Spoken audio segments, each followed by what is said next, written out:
Louvado seja nosso Senhor Jesus Cristo, para sempre seja louvado.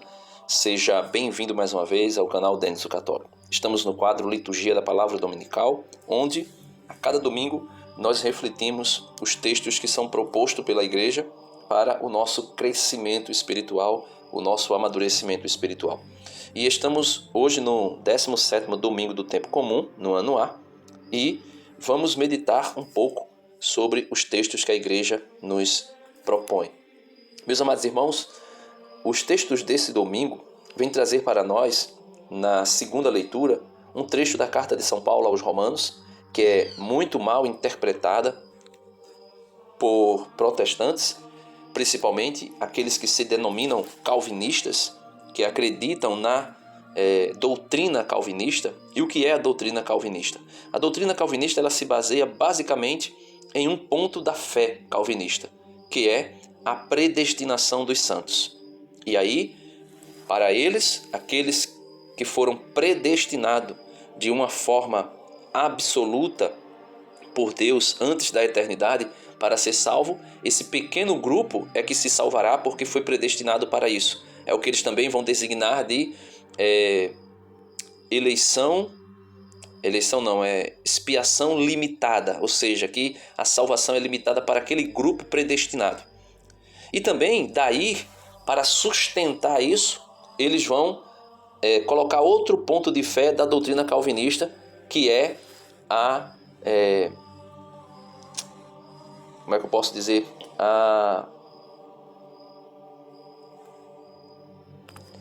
É a perseverança dos santos, né? Tinha me fugido a palavra, perseverança dos santos. Então, dentro dessa primeira doutrina, que seria a predestinação, eles vão desenrolar uma gama de, podemos dizer, de artigos de fé, naquilo que é a fé calvinista, para dar, vamos dizer assim, ênfase a esta doutrina, que é a da predestinação, e também levar as pessoas a crer nisso. Ou seja, uma vez salvo, salvo para sempre.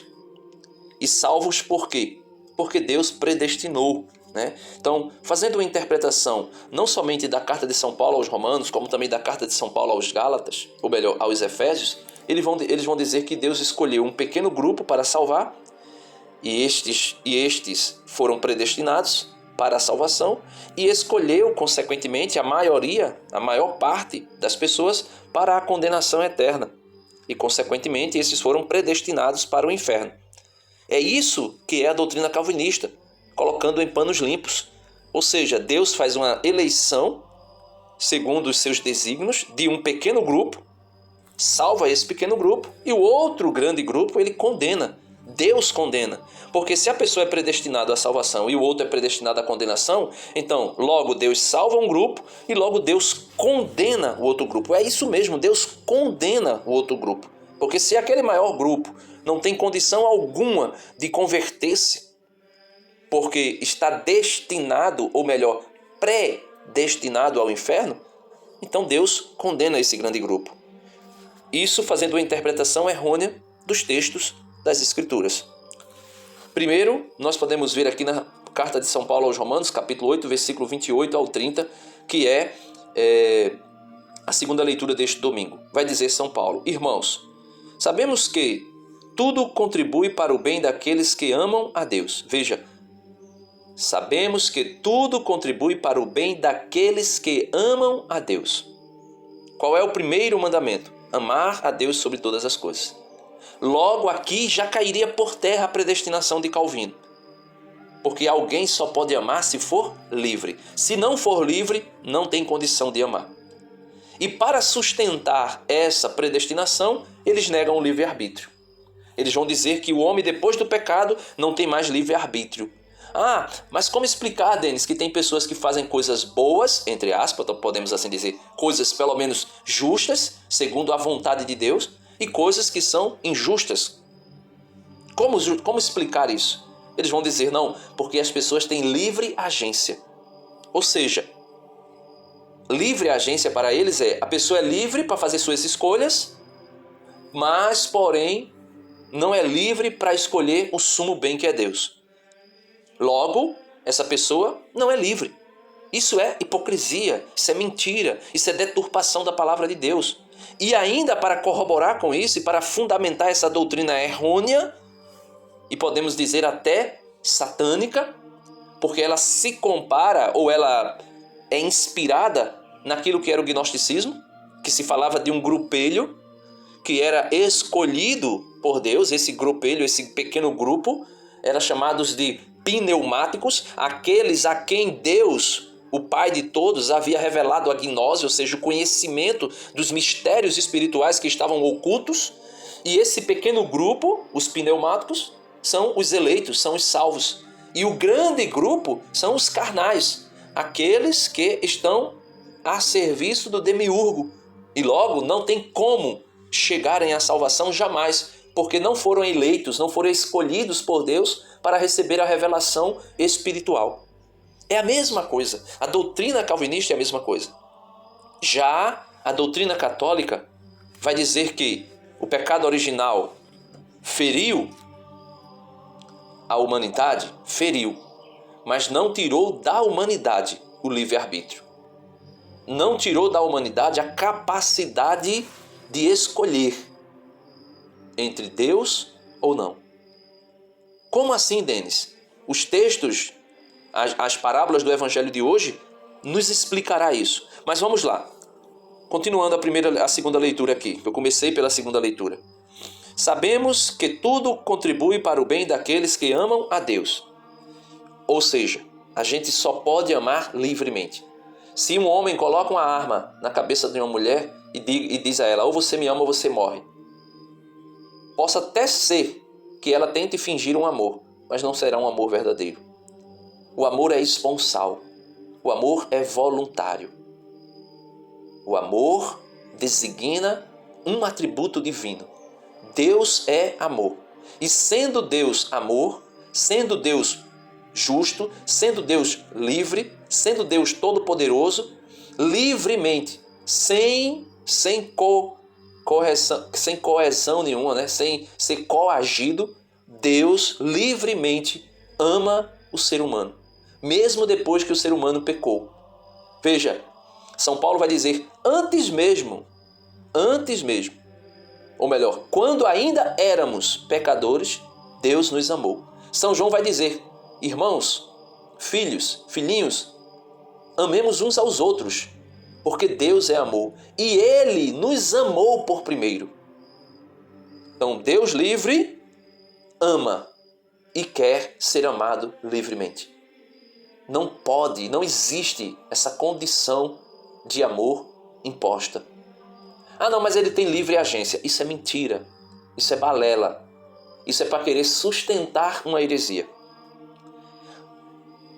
Sabemos que tudo contribui para o bem daqueles que amam a Deus, daqueles que são chamados, daqueles que são chamados para a salvação, de acordo com o projeto de Deus. São chamados. Como é que eu posso chamar alguém se essa pessoa já está predestinada a vir até mim?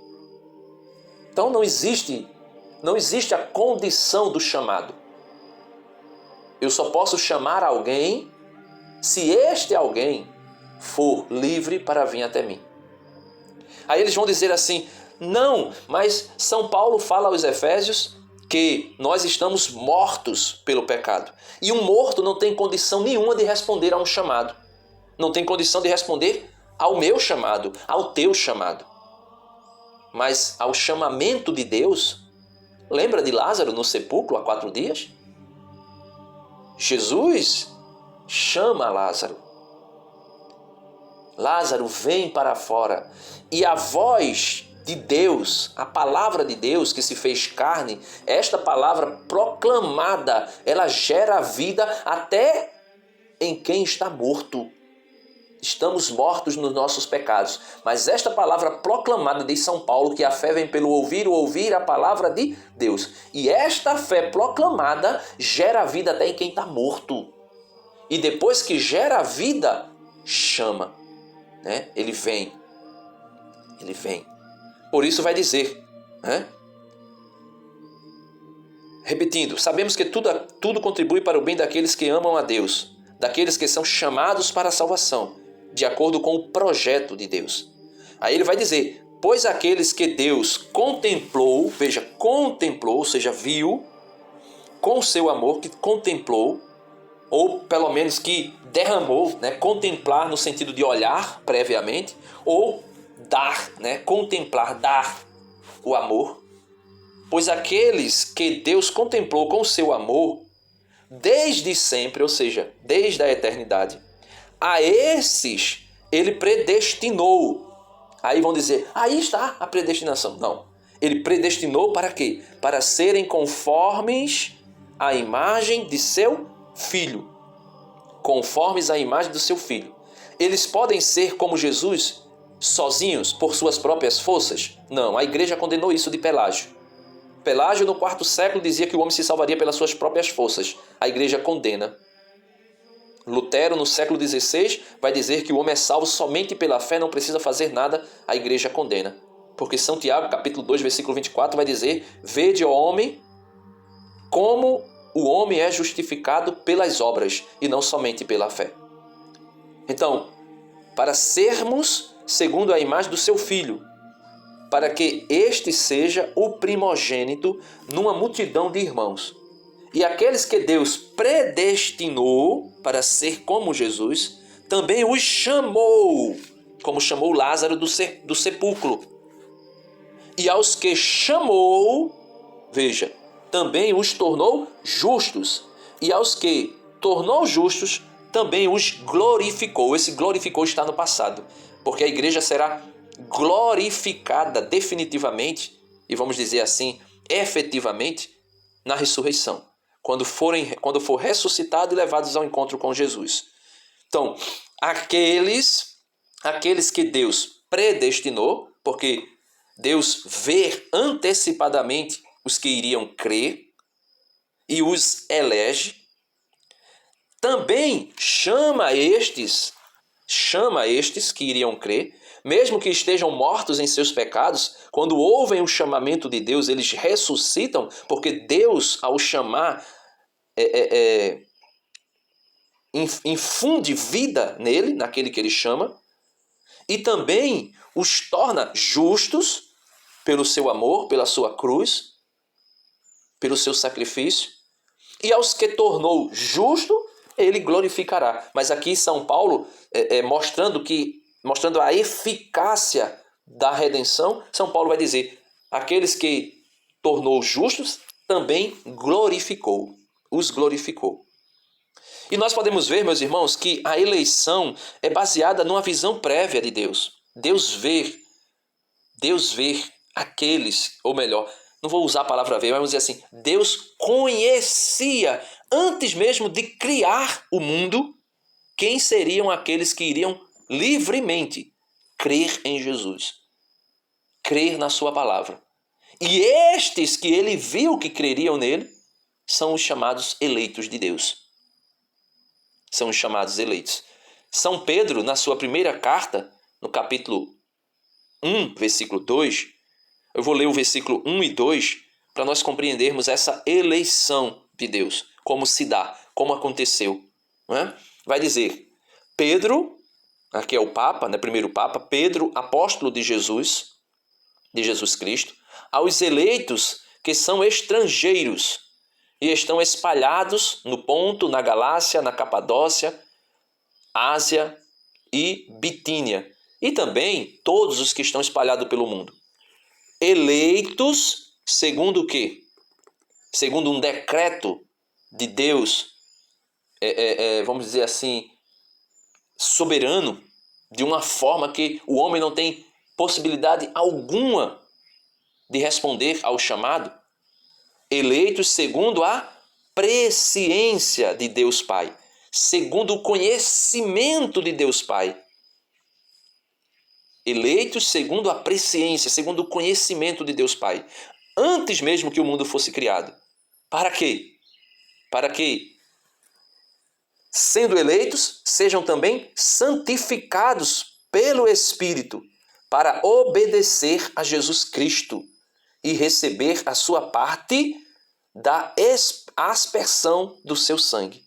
Primeiro, eleitos em Deus Pai, no seu conhecimento, na fé que cada um manifestará, e, depois de eleitos, para serem santificados pelo Espírito Santo.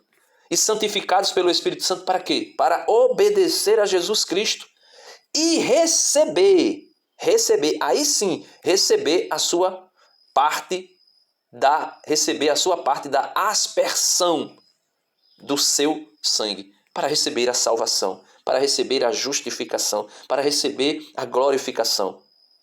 Aí ele diz: a eles a graça e a paz vos sejam dadas em abundância. A estes a graça e a paz seja dada com abundância. Então, meus amados irmãos, eu não vou ler o evangelho todo, mas o evangelho deste domingo é tirado de São Mateus, capítulo 13, versículo 44 ao 52. Eu vou ler até o 45, que fala de duas parábolas, e a última eu falo apenas um pouco sobre ela, não vou ler. Como é feito esta eleição? Veja, ela é feita assim, no livre-arbítrio do homem. O homem é livre para responder ou não ao chamado de Deus. E veja como Jesus ensina essa eleição e essa escolha de Deus nas parábolas de hoje. Naquele tempo disse Jesus aos seus discípulos: o reino dos céus, tudo isso que nós falamos até hoje é o reino dos céus, até agora, o reino dos céus é como um tesouro escondido no campo. Veja, um homem o encontra e o mantém escondido. Cheio de alegria, ele vai, vende todos os seus bens e compra aquele campo. Outra parábola.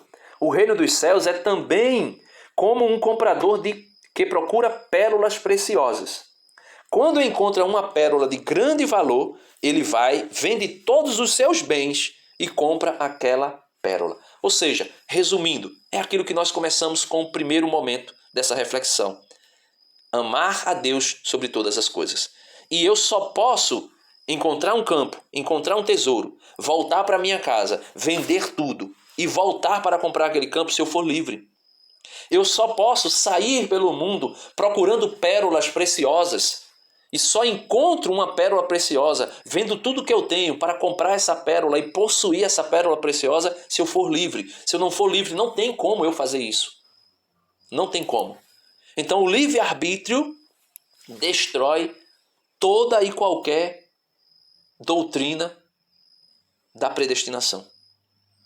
Por isso, exatamente por isso, Jesus vai contar a outra parábola dizendo que o reino dos céus é ainda como uma rede lançada ao mar e que apanha peixes de todos os tipos. Quando esta... Vou acabar lendo, né? Mas vamos lá. Quando está cheia, os pescadores puxam a rede para a praia, sentam-se e recolhem os peixes bons em cestos e jogam fora os que não prestam. Assim acontecerá no fim dos tempos. Os anjos virão para separar os homens maus dos que são justos. E são justos por quê? Porque ouviram a Deus e se deixaram guiar por Deus. E obedeceram a Deus. Jesus disse: quem me ama guarda os meus mandamentos. E lançarão os maus na fornalha de fogo, e aí haverá choro e ranger de dentes. Os maus. Compreendeste tudo isso? Eles responderam: sim, Senhor.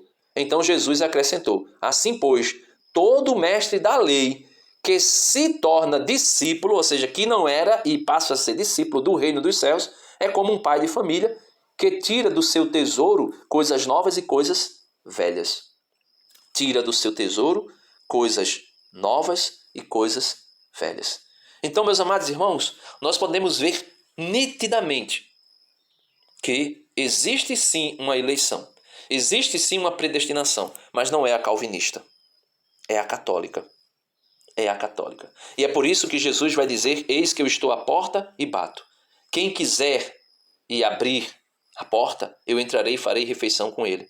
É por isso que Jesus vai dizer em inúmeras passagens, inúmeras mesmo: quem quiser ganhar a sua vida, perdê-la-á. Mas quem perder a sua vida por amor a mim, esse ganhará a sua vida.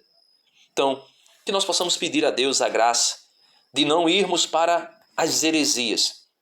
Porque essa heresia da predestinação é totalmente destruída com aquilo que São Paulo vai falar que acontecerá no fim dos tempos. A apostasia.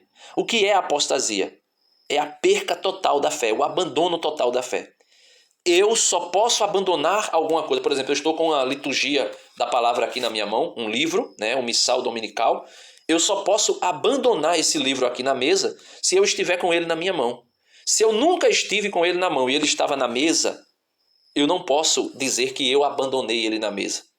No sentido de dizer, eu lancei fora, eu joguei, eu rejeitei.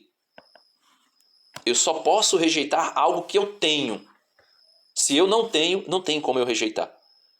Não tem como eu lançar fora.